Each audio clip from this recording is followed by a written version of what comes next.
Hello, Explorer. Thanks for joining us again and welcome back to another informative episode on our YouTube channel. Today we are looking at the African continent in perspective. Also, in this episode, we shall be looking as to the reason why the African continent needs to transform, not just grow. There have been talked around with regards to African rising, but we've looked at it in a different way.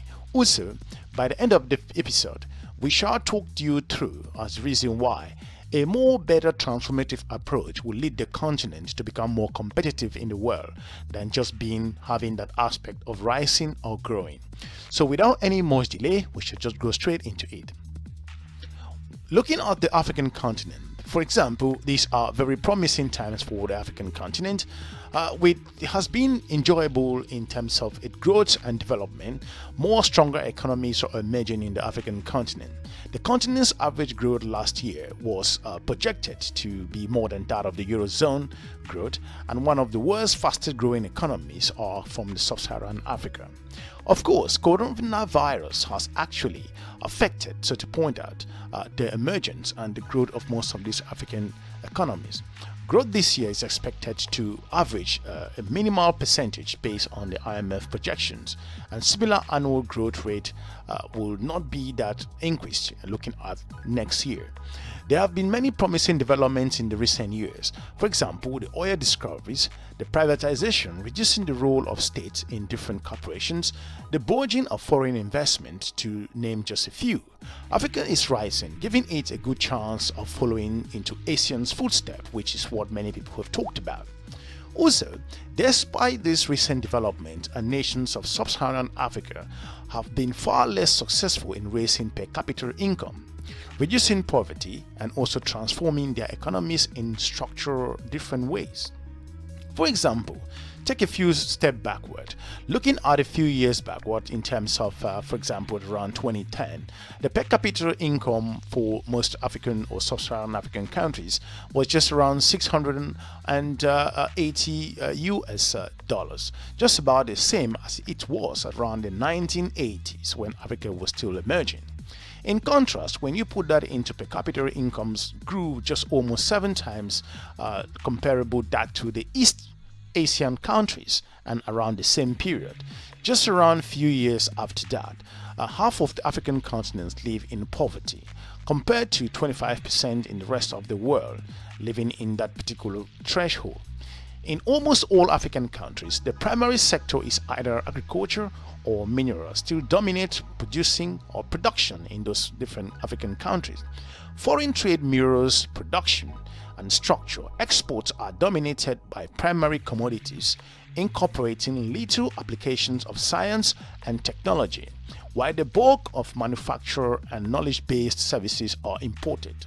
From around the 1980s, if you move up to around 2000, you will see that African exports have remained primarily production and resource-based, while exports from East Asian countries, to compare, have diversified to include medium and high technology manufactured products. Not surprisingly, the employment structure mirrors that of production, with most people engaged in low productivity traditional agriculture, services, and also informal sector, which accounts for a widespread poverty observed in the African continent in general. The gloomy picture is the result of the prevent failed growth experience in the continent.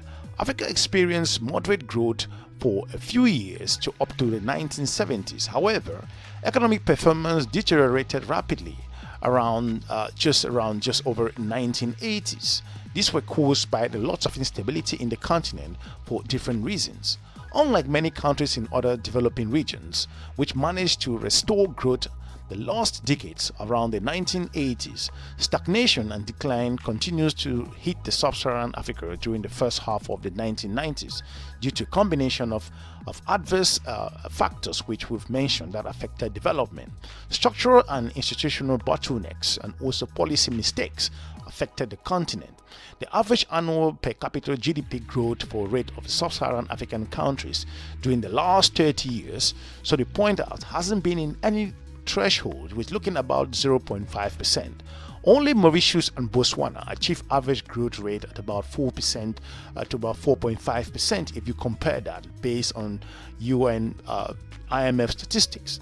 The stagnation of the continent is even more manifested when it is compared with performance of countries like South Korea, China, and India. Around the 1980s, to take you back, South Africa, so to point out, like other countries like South Korea, so to point out, South Korea's GDP was 2/3 of South Africa's per capita GDP. Today, South Korea per capita GDP is almost 3 times larger than South Africa's one. Chinese GDP around 1980s was lower than that of Burkina Faso, the country. Looking at those figures, 30 years later, it is more than 6 times that of Burkina Faso.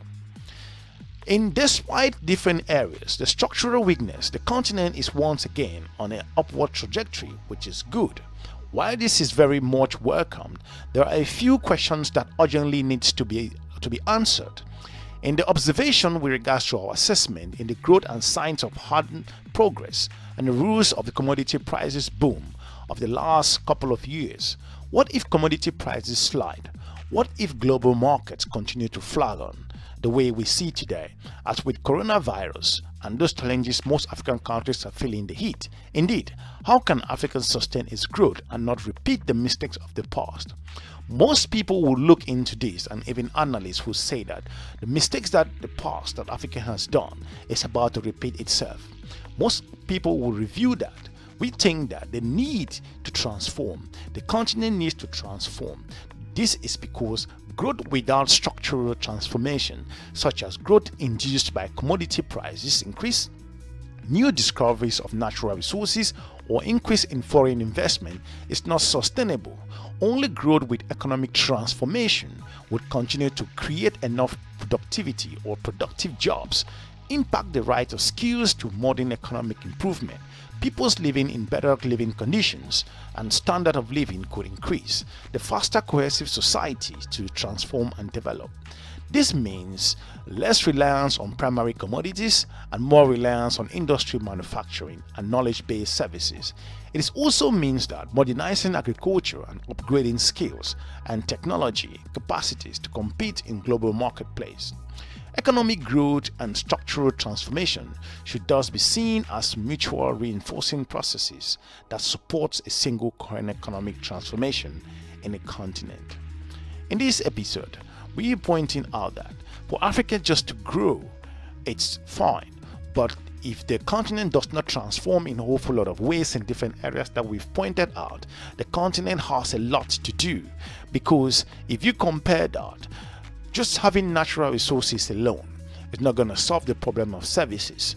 By having those natural resources that could not be transformed into finished product, which is the biggest problem that the African continent has at the moment, will be a decline in the future. Having all those natural resources, gold, diamond, bauxite, just to name a few, it's fine, but sending those natural resources to other continents or other countries to process them, and then you receive the finished product. This is the level at which Africa is. So what we are saying here today is that the continent needs to transform. It should transform in agriculture sector. It should transform in services sector. It should reduce the bottlenecks that are in the whole processes. It should transform its societies. By doing so, it provides more opportunities to its different citizens who can leverage their own knowledge and also bring out their creativity to support and bring in new ideas on how products could be developed and how the continent can rely on its own resources. But at the moment, most African countries will only rely on export, where these products will always be exported and be used and transformed from other countries and sent back to the continent, for which nothing could be done. Also, by then having all of this transformative approach will enable the continent to become more self-sufficient. They're able to reduce the number of export of raw materials, because at the moment the African continent is perceived as the workshop for raw materials, which it is fact in this at the moment, because half of the African continents cannot transform their raw materials. So most don't even know what to do with those raw materials, and for that reason they are forced to export those raw materials. Some of them need to come up with creative and transformative way to preserve these raw materials. By preserving them could help the African continent to detect the price in the market. But if this is just being left to basically send these products to the developed society or developed world in Western Europe and in North America and Asia and other countries and continent, it's not going to help the continent to grow. So what we're pointing out is a more transformative approach in these things, not just having this aspect of African rising in terms of growth. By just growing, not being sustaining this growth, this is where the problem will be. So in this episode, we are pointing out that Africa needs to learn to become more transformative in its processes than just focusing on growth. All of this money will come in from abroad for investment, from China, from other European Union, different organizations pumping in money. But if this money is not being used in a transformative manner, the continent face the risk of staying in the position where they are until today. Hopefully we've been able to inform you with regards to how Africa needs to be transformed. Otherwise they will stay in this particular trajectory of growth but not being transformed, and will continue to rely for the world with regards to the raw materials. For now, thanks very much. We encourage you to subscribe if you are new to this channel. For now, we see you in our next episode. Have a good day. Bye bye.